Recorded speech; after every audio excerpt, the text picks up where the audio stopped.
Guide Dang It is a video game trope that applies to moments in video games where the player simply cannot intuit where to go next or how to proceed without the use of a guide.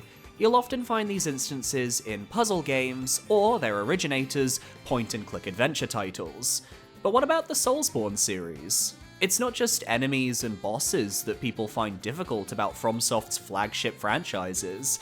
In fact, the knowledge checks for these games are perhaps more important and taken for granted by modern audiences. So let's imagine this. For this video, someone is playing all of these games for the very first time. No guides, no prior knowledge, and completely offline. Where then, in the series, are the true Guide Dang It moments? Do you know where the Guide Dang It moments are? If you do, be sure to parry that subscribe button so you can stay up to date on all my future videos. We're trying to reach 40,000 subscribers. We're so close. It would be really cool if we could reach that before summer 2026. Where they focus on game progression, I'm Billy S, and these are the Guide Dang It moments of Soulsborne. Starting off with Demon's Souls, the general progression of the game doesn't leave for any true Guide Dang It instances. Levels are inherently linear and self-contained, with a handful of secrets that aren't related to progression of any kind. As such, I have to go with the obvious answer here, world tendency. Specifically, when your world tendency drifts to black. New players won't fully understand the consequences of dying in human form in Demon's Souls. After all, in almost all the following Souls games, the equivalent of human form such as regaining humanity, being embered, unhollowing yourself, is just a buff that you lose upon death. Dark Souls 2 comes the closest with the ever-dwindling hollow health bar, but Demon's Souls punishes death in this state more severely by making the rest of the world you died in harder as a result. You can have red phantom enemies spawn to impede your progress, enemies will hit harder than before, although they'll also drop better items as a trade-off. New players just don't know that you should go back to the Nexus, kill yourselves out of human form there, and then pop on that cling ring as a permanent fixture of your build. And that's not even mentioning the primeval demons who only spawn in pure black tendency. There's one per archstone, and once killed, they won't respawn until your next playthrough. Killing them adds 3 points to your world tendency meter, enough to get you out of black, but again, new players might not understand the significance of this and just end up on black tendency again half an hour later. Why make the levels confusing when you can just make the world confusing? That's Demon's Souls ideology right there. Moving on to Dark Souls, I'd actually say progression is pretty intuitive for the most part. Yes, you can go to areas you shouldn't earlier than intended, but most of those areas, such as the catacombs, will have hard to kill enemies outside, while the areas the developers want you to visit will have much easier to kill enemies instead. In fact, the route down to Blighttown and up to Anor Londo is about as straightforward as a 3D Metroidvania can get. So when I think about true Guide Dang It moments, I came up with 2 points in the game that have the same issue, getting into specific areas. Namely, the Painted World of Ariamis and the DLC. The Painted World requires you to approach the painting in a large room in Anor Londo while holding the peculiar doll. From what I recall, there are no hints as to this information in-game. In fact, the peculiar doll can only be found by revisiting the Undead Asylum, which requires players to know that they can hop off of this elevator in Firelink Shrine, make this jump over to this crumbling tower, and head up these stairs to curl up in a crow's nest so the crow will pick you up and take you back to the tutorial. Then they have to go back to their starting cell, which has a Black Knight guarding it, and only after that can they pick up the item, read the description that mentions the lonely painted world, and make the connection to go back to Anor Londo and head inside. The biggest problem here is in finding the path back to the asylum. Manage this, and the rest of the sequence will probably work out. The DLC, on the other hand, is a convoluted mess to access at the best of times. Now, I wasn't around when Artorias of the Abyss first launched, as I came into the fanbase with Dark Souls 2, but remember that we are looking at these moments from the perspective of someone going in completely blind. Basically, they're never getting into this DLC without a guide. First, you have to kill the Hydra in Darkroot Basin, then reload your save and follow the path around the lake into the cavern at the very back. Here, you should see a golden crystal golem. If you don't, reload until it appears. Kill it to save the NPC, Dusk of Ulasil, and then exhaust her dialogue. Then, after getting the Lord Vessel and placing it at Firelink, head to the Duke's Archives and kill the blue crystal golem Blair Witching in the corner of the entry hall. He will then drop the broken pendant, and then you just return to the Darkroot Basin cave and interact with the dark shadowy portal that's just appeared to head to the DLC. This is unhinged, FromSoft. Future DLCs are like, get grabbed by the amygdala outside Cathedral Ward while holding an item given to you in the hub, or touch the withered arm of Mikola. While in Dark Souls, you have to solve a Rube Goldberg machine just to have the honor of getting your ass beat by the best bosses in the game and the Sanctuary Guardian. Similar to our previous entry, Dark Souls 2 doesn't have the most obtuse progression in the series.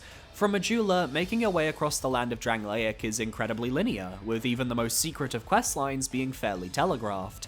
Dark Lurker may be a big secret in-game, but I think finding the Dark Diver Grandal locations isn't the hardest thing in the world, as an example. I guess unlocking Uldia could fit here due to the intense requirements needed to access the fight. You have to first get the Ashen Mistheart from the Ancient Dragon, which happens in the story, then kill Vendrick in the Undead Crypt, which will likely require you to collect a series of Giant Souls. This is because Vendrick is made weaker based on how many Giant Souls are in your inventory, with 5 existing across the game. 3 from the memories found in the Forest of Fallen Giants, 1 from the 2 giants found in the depths of the Black Gulch, and 1 from killing the Ancient Dragon. But how are you supposed to know that collecting these specific items will make Vendrick easier? That's never explained. And Vendrick doesn't even drop his soul when you kill him. Instead, you have to return to the Shrine of Amana, head across this bridge that leads to a closed door, and if you've then killed Vendrick and are in human form, the door will open. Within sits the soul of the king on a wooden chair, which will allow you to face Uldia at the end of the game as a boss fight. Or maybe you just need to kill Vendrick. I haven't actually tested it without going to claim my reward first. However, all of this pales in comparison to the true god-dang-it moment of Dark Souls 2. It's possibly the most famous instance from this game of a "what do you mean I need to do this" moment. It's the metallic windmill midway through Earthen Peak, which you are able to set fire to in order to drain the poison from the upcoming boss arena with Mitha, the Baneful Queen. Nothing hints at this. There's no scrap of lore to denote that halting the tower will cease poison production, nor would you think to set the windmill on fire because it's made of metal. The only hint is that one enemy is placed right next to the ramp leading up to the windmill, a sign that it is important in some way. Now, we all know this because it's one of those Dark Souls 2 fun facts you just can't escape. Even I knew about it on my first playthrough. But again, imagine a player who is completely cut off from the cultural zeitgeist. They're not burning that windmill, they're not even going to assume that it's important. And that means they get the extra hard Mitha fight. Yay! I feel for this player.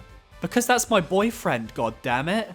Sure, in Scholar, there's a summonable NPC, Devotee Scarlet, who will point towards the windmill if you bring her past it, which I discovered while doing research for this video, thank you Reddit.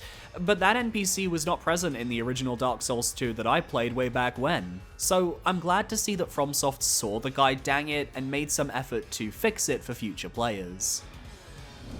Moving on to Bloodborne, you'd think I'd talk about Insight, right? It's this whole mechanic that controls what you can actually see in the world of Yharnam, on top of changing up movesets for certain enemies and eventually bringing about the horrors of fast frenzy build-up. But the thing about Insight is that it was never needed for progression. You collected it as you played, and the moment the blood moon rises, Insight becomes meaningless as a gameplay mechanic, as everything is now revealed to the player, with it being relegated to currency at the Insight store. As far as guide dang it moments go, there's only one instance that truly would make me scream dang it if I didn't know, and that's the ending of the game. Because sure, puzzles like finding the hidden bridge and the Nightmare of Mensis so you can drop the brain, then head to the abyss and use make contact to get a cool rune are obtuse, but it's not progression. And Bloodborne is quite linear with its main progress path, so that's not really up for grabs. The endings are the only things that I feel could guide dang at you here. Firstly, because when you have a decision with Gehrman, it's possible to pick the ending where he kills you, awakening you from the dream. This locks you out of doing his boss fight, and more importantly, throws you directly into New Game Plus. Should you refuse his offer, you get to fight Gehrman, an absolutely brutal hunter versus hunter fight that I've gushed about for years on this channel, and defeating him gets you a new ending. The Moon Presence descends and makes you the new hunter's helper of the dream. But then there's the third ending.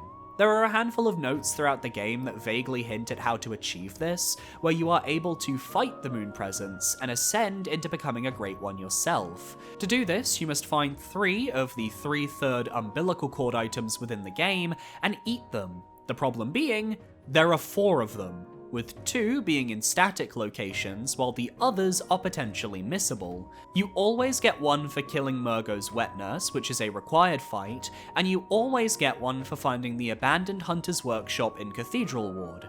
The other 2 though are tied to quest lines. One you receive from imposter Yosefka by killing her after finding her in the clinic following the rise of the Blood Moon. If you come here earlier though, you can get into a fight with this NPC and kill her, locking her umbilical cord out for the rest of the playthrough. The other involves completing Ariana's questline, where you need to bring her to the Cathedral Ward hub and then keep her alive. She can be killed either by Adela the Nun or the Bandaged Man, based on how you decide to handle their questlines. But if you keep her alive and check on her after beating Murgo's wet nurse, you'll find she had a baby. Yay! Oh no. Oh no. Then you kill her for the item. This is also a guide dang it moment because if you have all 4 of them, it is possible to accidentally eat all of them. You have to make sure you only eat 3 cords, or the Moon Presence is locked out again. Not at least 3, exactly 3. What the fuck, FromSoft? Of all the games in this series, Dark Souls 3 has the least opportunity for a guide dang it moment. Progression is inherently linear for a majority of the game, with extra areas like Smouldering Lake or the Untended Graves not being a big stretch to find. Climbing down a rope bridge you cut, or hitting an illusory wall are par for the course at this point in the series, even if the latter is a tad hard to find offline because there's not much hinting at it beyond the architecture. Archdragon Peak though? Unless you've been paying attention, this one could easily pass you by.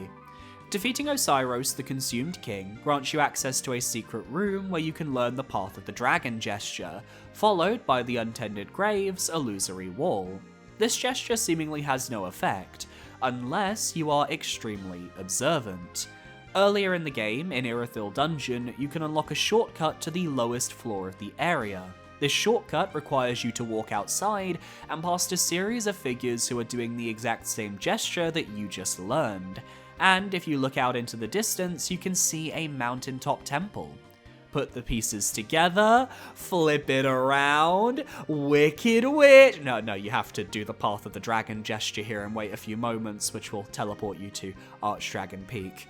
I'm not sure if regular players with zero help would discover this, but it is the most hidden progression-related instance in Dark Souls 3. There's also the Show Your Humanity puzzle in the Ringed City, but it's not tied to progression, it's tied to Lap's questline, which has you using a specific item in the swamp to turn into a humanity sprite, which then causes this ladder to drop so you can reach the Purging Monument. You're not discovering that without a guide. It is a guide dang it moment, just not one that's related to finishing the game. Well, look at Dark Souls 3 honestly being surprisingly normal for once. Is Sekiro a Souls game? I did a video on that recently with my boyfriend, and it also gave me the opportunity to watch someone go through the game and see where those guide dang it moments are as he went in blind. Progression, for the most part, is pretty straightforward in Sekiro. In fact, there aren't really any guide dang it moments up until after the Great Shinobi Owl fight at the end of Act 2. You can always go back to Kuro or Emma or Ishin to get an idea on where you need to go in the story, but if you want that special experience, to face off against a boss that most consider the best in the game, Owl Father, then you're gonna have to hunker down and guide dang it. Eavesdropping is a mechanic in Sekiro where you can hide and snoop on various conversations.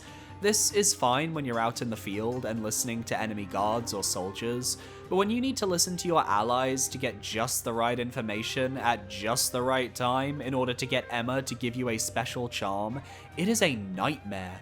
Reaccessing the Hirata Estate Revisit is one thing. You listen to Emma and Kuro, exhaust her dialogue, sneak behind some screens to listen to them, follow Emma down to a grave that you might not have even found yet, go to the dilapidated temple, eavesdrop on her and the sculptor from behind, before she finally relents and allows you to return to your memories proper. But what about getting the game's most hidden ending, Return? The laundry list of shit you have to do to unlock this ending is so extensive that I simply refuse to get footage for it.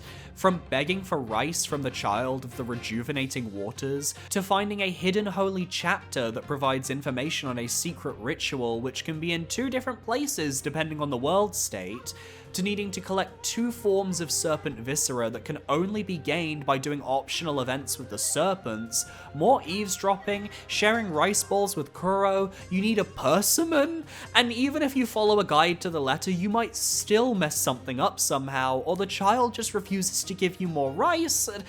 I'm getting worked up just thinking about this. Not even Elden Ring, with its copious ending questlines, got this convoluted. They really went all out with Sekiro, just not in the way that I think anyone wanted.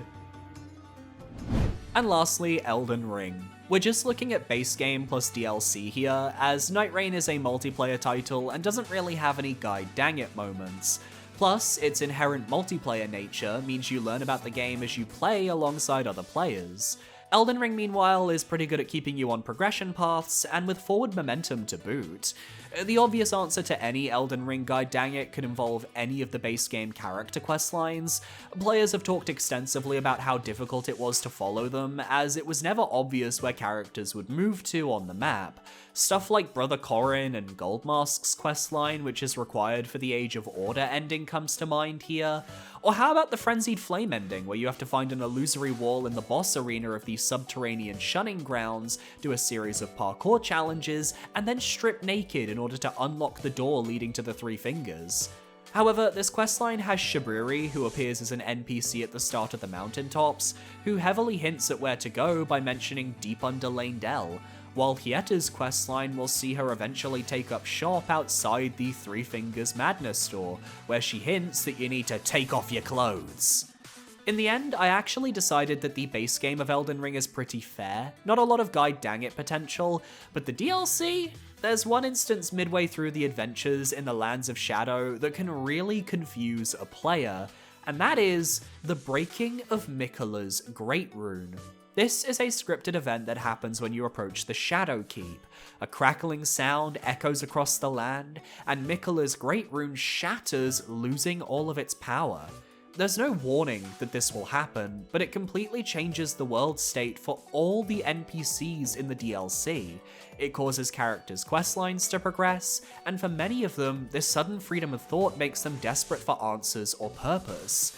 Now you suddenly have to actually do all their questlines, with many of them having alternate endings based on who you choose to help and who you choose to hinder. But it has no effect on progression, until it does. At the top of Enir Limb, the choices you made throughout the DLC come to fruition in the form of the Needle Knight Ladder battle, where depending on how you handled your relationships, you can have up to 5 enemies and 2 allies, with the variants coming based on how you progressed. Did you help Tiolie by revealing how simpy he is? Did you give Freya her motivation and protect Arnspark from Leda? Did you summon Hornsent for Messmer's fight, leading to him invading you in the ancient ruins of Ra? Or did you tell Mor to stay depressed forever? Questlines in FromSoft games have always been obtuse, but there is simply no way to predict some of these outcomes, and you could accidentally set yourself up with one of the hardest variants of Leda's fight, all because of how you interacted with a series of NPCs. And that's a guide dang it and a god damn it. And that's my list. Which god dang it moments from Soulsborne do you think I didn't cover? Let me know down below, and if this video gets 300 likes, I'll do a commenter edition. And of course, be sure to parry that subscribe button so you can stay up to date on all my future videos. I want to give a shout out to my YouTube channel members for supporting my channel. It's $4.99 a month. You get a shout out in the description at the end of videos, and you get access to my Dark Souls 2 and Dark Souls 3 Soul Level 1 series, which is very fun. So thanks everyone for watching, I hope you guys enjoyed, and I'll see you next time. Adios.